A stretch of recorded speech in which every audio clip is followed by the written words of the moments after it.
Uh, this Freeport Grasberg mine in Indonesia. This is actually quite sad. There was a disaster. This is very sad, but the Freeport had a disaster, catastrophic. Grasberg in Indonesia, they are producing 1.7 billion pounds of copper. That's quite a lot, and 28,000 employees. They had 250 kilometers of tunnels. And on September 8th, disaster struck. 800,000 tons of wet material suddenly rushed in, flooding multiple underground levels. The mud hit GBC directly, the very core of Grasberg's production. A catastrophic failure. How is this possible? Black caving. I'm not exactly sure. Well, there's black caving, but black cave, extremely rarely applied mining method reserved for very large, low-grade underground ore bodies.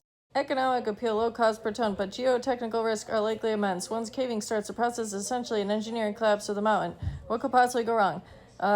Very bad. By year end, Freeport will be fortunate enough just to understand the mechanics of this accident. Until then, production forecasts are pure guesswork. Such a failure should be impossible.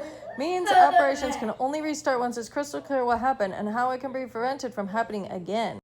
Any company with less strength and power than Freeport McMoRan would likely go bankrupt from this. Think Victoria Gold, a minor heap leach pad slide sank in within weeks. And somebody also mentioned that the CCJ, they, for years, had a disaster.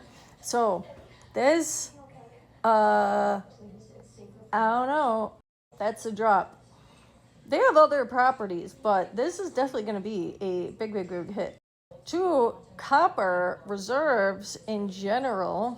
And we would have Rio, BHP. Oh, BHP. They've been looking like absolute garbage. Garbage tech, SCCO.